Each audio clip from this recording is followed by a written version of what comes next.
dentro de la prisión de 5 estrellas que Pablo Escobar construyó para sí mismo. Imagina que te dicen que vas a ir a la cárcel. Da miedo, ¿verdad? Pues imagina que fueras tan poderoso que pudieras dictar cómo sería esa cárcel. ¿Te parece demasiado bueno para ser verdad? Por desgracia, ninguno de nosotros es tan poderoso, y la gente que sí lo es no está viendo un vídeo como este. Aún así, hay gente ahí fuera que ha sido capaz de reescribir sus circunstancias en beneficio propio. Sin embargo, esa lista es corta. Muy corta. Y uno de esos hombres es el infame Pablo Escobar. Se podría argumentar que Pablo Escobar no necesita presentación, teniendo en cuenta lo mucho que ya sabemos de él gracias a las interminables series de televisión que retratan al famoso jefe del cártel de Medellín. Sin embargo, para entender cómo llegamos al punto en el que Pablo Escobar vive dentro de una única y desconcertante prisión, de 5 estrellas diseñada por él mismo, tenemos que explorar el contexto de la situación de Escobar que dio lugar a su detención en primer lugar. Bienvenidos a un nuevo vídeo. Si te gusta este tipo de contenido, suscríbete a nuestro canal, es gratis. Ahora sí, comencemos. Pablo antes de la notoriedad. Cuando Pablo Escobar nació, su familia se trasladó a Envigado, Colombia. Su madre era maestra de escuela y su padre agricultor. Uno podría suponer que crecería como una persona bien adaptada que podría hacer una buena vida por sí mismo. Pero al fin y al cabo, los humanos a veces se convierten en productos de su entorno. Escobar no fue una excepción. La vida criminal de Pablo empezó mucho antes de que acabara en la cárcel. Cuando Escobar era un adolescente en el instituto, se ganaba la vida realizando numerosas actividades dudosas. Empezó a la ligera, con diplomas de bachillerato falsos. Escobar pasó rápidamente a la venta de billetes de lotería falsos, la venta de lápidas robadas, el contrabando de equipos estéreo, el robo de coches y otros delitos menores. Fue detenido en 1974 por robar un coche, y fue su primer delito que acabó en arresto. Bueno, eso ya es malo de por sí. Pero la cosa no acabó ahí, y todos lo sabemos. El temprano ascenso del rey de la cocaína. En los años 70 Colombia estaba experimentando un crecimiento de la industria que, por desgracia, se convertiría en una característica definitoria de Colombia. Gracias a su proximidad con los países vecinos de Perú, Bolivia y Ecuador, Colombia se estaba convirtiendo en la capital de la cocaína. Escobar nunca se ha considerado un idiota y aprovechó este momento. Escobar creció con la industria, al principio como contrabandista de esta potente y peligrosa droga. Luego, a mediados de los 70, fundó el cartel Medellín con los hermanos Ochoa. Juan, Jorge, Luis, David y Fabio. Él era su líder, naturalmente, y empezaron a centrarse en la producción, transporte y venta de cocaína. Eran ambiciosos y tenían un plan para convertirse en el mayor cártel del mundo. Sus ambiciones les servirían de mucho, teniendo en cuenta los primeros éxitos que les convirtieron en el mayor cártel. A mediados de los 80, la relación de los Estados Unidos con los narcóticos no era agradable. De hecho, es francamente tóxica. Sin embargo, la guerra contra las drogas es una que habían estado luchando durante unos años. En este punto, gracias a Richard Nixon, él le dio un título y la gravedad para impulsarlo al circuito nacional. A pesar de que había estado alrededor desde a principios del siglo XX, el enemigo público número 1 en los Estados Unidos es el abuso de drogas. Para combatir y derrotar a este enemigo, es necesario emprender una nueva ofensiva total. Aunque la guerra contra las drogas fue y ha seguido siendo un aspecto controvertido de la historia estadounidense de finales del siglo XX, su poder de permanencia ha perdurado en los presidentes. Mucho después de que Nixon continuara esta guerra, se convirtió casi en parte de la agenda de la primera familia, independientemente de su afiliación política. Esta guerra no respondía necesariamente a la cocaína, sino que abarcaba todas las drogas.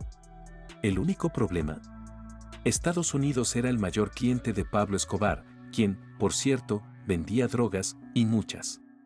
No es que la cocaína fuera nueva en Estados Unidos. Estaba en la Coca-Cola de finales del siglo XIX hasta que se eliminó para siempre en 1903.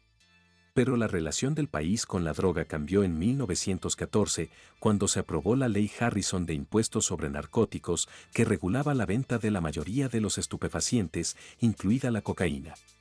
La percepción de la cocaína cambió a lo largo del siglo XX, cuando pasó a conocerse como la droga de los pobres o de las minorías. Decir que había una agenda sería quedarse corto.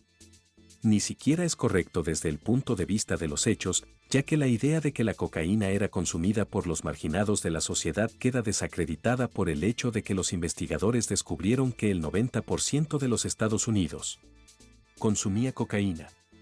Los billetes tenían restos de cocaína adheridos durante un tiempo.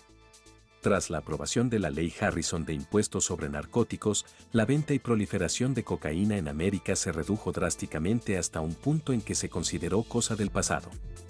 Llegados los años 60, las cosas estaban a punto de sufrir un drástico retroceso. ¿Por qué? Bueno, supongo que tenemos que agradecer a los Beatles, Abbey Road y el icónico Festival de Música de Woodstock por ser el catalizador para que el consumo de drogas en América volviera a sus niveles más altos en décadas. El momento no podía ser mejor para un joven Escobar que se embarcó en una misión, en la que conseguiría introducir drogas en masa en los Estados Unidos de América. La percepción de la cocaína estaba cambiando rápidamente, pasando de ser la droga de los marginales a una droga de fiesta con una imagen de riqueza, glamour y esa buena discoteca de los años 70. ¿Quién estaba detrás de esta eficaz campaña de marketing? Nada menos que el mismísimo rey de la cocaína, Pablo Escobar. Gracias al insaciable apetito estadounidense por sus estupefacientes, Escobar se hizo millonario. A mediados de los 70, con alrededor de $3 millones, no había freno, y sus operaciones se expandieron a un ritmo acelerado. Más equipo, rutas, mano de obra, aviones y más pondrían a Escobar en camino de convertirse en multimillonario. En poco tiempo, había reinventado la rueda, hizo de la cocaína una droga de fiesta, una droga de Wall Street, la droga del hombre rico, la droga del hombre común, y la gente no podía tener suficiente de la materia. América pudo haber estado en una guerra contra las drogas, pero América no parecía verlo de esa manera. El rey de la cocaína mueve los hilos en su país. Escobar era visto como un héroe por su comunidad, a la que ayudaba constantemente. Claro, era un asesino violento que dirigía una organización criminal, pero el dinero habla, y vaya que la cuenta bancaria de Escobar tenía la boca llena. Escobar era multimillonario, y su poder no tenía precedentes. Tenía tantos funcionarios en su bolsillo trasero que bien podría haber tenido el título de presidente en la sombra. En 1990, se presentaba a la presidencia un candidato que no le gustaba a Escobar, Luis Carlos Galán. Era una nueva y ambiciosa figura política con el deseo de limpiar Colombia y retomarla de manos de capos de la droga como Escobar. En este punto, Escobar era buscado en Estados Unidos. El país lo quería extraditado a suelo estadounidense, donde lo harían pagar por sus pecados contra el pueblo americano. Esta intensa atención y las perspectivas de un presidente empeñado en la desaparición de Escobar solo significaban una solución. Galán fue finalmente asesinado, y durante algún tiempo no hubo pruebas que demostraran la implicación de Escobar. Sin embargo, años más tarde se confirmó que él había orquestado el asesinato. Una bestia incontrolable. Escobar estaba tan vinculado a los dirigentes políticos colombianos que, tras el asesinato de Galán, quedó claro que se había convertido en un cártel fuera de control, no solo al margen de la ley, sino por encima de ella. Un nuevo gobierno llegó al poder y redactó la Constitución de 1991. Y en esa Constitución había un punto que prohibía la extradición de colombianos a cualquier país, incluido Estados Unidos. Es fácil ver la influencia de Pablo en la Constitución del país. El dinero y el miedo hablan, y cuando lo hacen, los políticos escuchan. Escobar había hecho un trato sorprendente con el gobierno colombiano. Se entregó y permaneció encerrado durante 5 años. Pero tenía una condición importante. No quería vivir como un prisionero. Ni mucho menos quería una prisión diseñada por él mismo, llena de su propia protección, formada por miembros del cártel. Supongamos que estás pensando que el multimillonario líder de un cártel optaba por la simplicidad en el diseño de su prisión, a lo que el gobierno, no tan sorprendentemente, accedió. En ese caso, está claro que no conoces a Pablo Escobar. Una prisión digna del rey de la cocaína. Escobar tenía mucho dinero, y tenía los medios para hacer un palacio, o en este caso, una prisión digna de un rey. La prisión que crearía para su confinamiento de 5 años acabaría recibiendo el apodo de Club Medellín, o más comúnmente conocido como Hotel Escobar. El interior de esta prisión era el de un hotel de 5 estrellas. No se había escatimado en gastos. Y teniendo en cuenta que pasaría 5 años de su vida allí y solo allí, tiene sentido. Creó una prisión con múltiples habitaciones, una amplia cocina e impresionantes salas de estar, comedor y zonas de ocio. El Hotel Escobar estaba situado en la cima de una montaña, un lugar que él mismo eligió tras verlo durante una excursión con su hermano. Era de difícil acceso, y así lo quiso. Las condiciones de la montaña eran de terreno accidentado y niebla constante, lo que significaba que estaba bien protegido, algo que no suele asociarse a un prisionero. Su seguridad generalmente no es una preocupación para las prisiones. Escobar incluso tenía telescopios para asegurarse de que podía ver si alguien se acercaba desde lejos y tenía una vista de los alrededores para ver a los intrusos inmediatos. La prisión en sí tenía paredes altas y cercas de alambre de púas. Mejor aún, esta prisión estaba bien equipada con armas y municiones, por lo que tal vez debería llamarse Fuerte Escobar en lugar de Hotel Escobar, así que seguro que el exterior era como una prisión, pero el interior era un juego de pelota completamente diferente. No, literalmente, había una cancha de fútbol. Escobar era un ávido fanático del deporte, por lo que se aseguró de que hubiera una sensación para facilitar algunos juegos. Pablo Escobar incluso tuvo la audacia y el poder de invitar a la selección colombiana a su prisión por un juego. El equipo 91 en realidad aceptó la oferta de Escobar porque alimentó a los jugadores con miedo y estos siguieron al peligroso jefe del cartel que no estaba ni cerca de estar en forma o tan hábil como ellos y trataron a sus invitados bien. Ya entrada la noche, ellos habían hecho una discoteca, y es que la casa contaba con una habitación con pista de baile. Suena como la noche más extraña en una prisión que alguien haya tenido. Escobar incluso celebró su 45 cumpleaños con amigos y familiares en la mansión, me refiero a la prisión, y los invitó a entretenimiento de calidad, de alimentos caros y un buen momento. Para enfatizar el tamaño de este palacio sería mencionar las numerosas salas de fiestas que fueron diseñadas, específicamente para que los invitados disfruten del billar, vean deportes o se relajen. No mucha gente puede decir que la han pasado muy bien en la prisión, pero si eras amigo de Escobar y lograste que te invitara, eres uno de los pocos que estuvo en una prisión única en el mundo. Escobar incluso invitó a modelos al Hotel Escobar.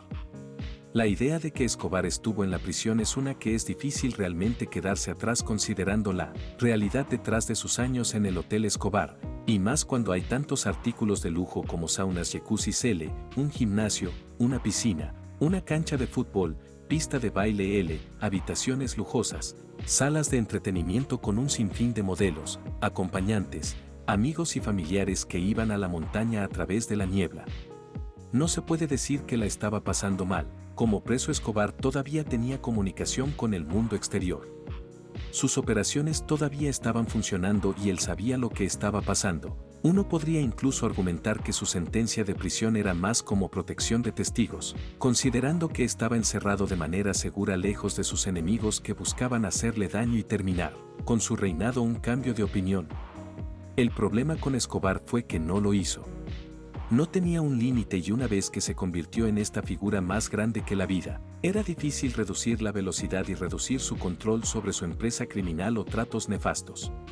Escobar había ordenado el asesinato de 2 miembros del cartel y la noticia viajó rápido. Un año después de quedarse en la glamorosa prisión, el gobierno colombiano renegó un poco, o supongo que reelaboró el acuerdo y decidió que era hora de enviarlo a una prisión real. Resulta que algunos funcionarios del gobierno no estaban completamente al tanto de la situación de la prisión de Escobar y saber la verdad les puso un sabor amargo en la boca. Allí había una falla en este plan, el acuerdo significaba que no podían sacarlo de la propiedad, por lo que improvisaron y buscaron crear una celda de prisión en dicho lugar. La oportunidad de mantenerse en línea con el acuerdo mientras despojaban a Escobar de sus muchos privilegios, como se puede imaginar, Pablo no estaba contento con esto en absoluto, nadie estaba a la altura de la tarea de construir su celda. La oficina de prisiones era corrupta e ineficiente y los contratistas privados señalan Blanc se negó a trabajar con Escobar en la propiedad por considerar que pedía un blanco en sus espaldas, por lo que decidieron bajar a Escobar de la montaña. Con el viceministro de Justicia a cuestas para sacar a Escobar de su prisión de lujo, estaban armados y listos para partir, pero bajaron sus armas a petición de Escobar. Fue cuando Pablo tomó como rehén al viceministro de Justicia y todo dio un giro.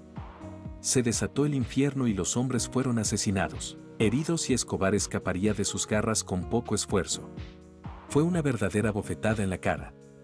Considerando esto, era claro que no habían sido altamente entrenados por la Fuerza Delta de los Estados Unidos, y a pesar de que estaban equipados para manejar la situación, de alguna manera fueron burlados por una sola persona.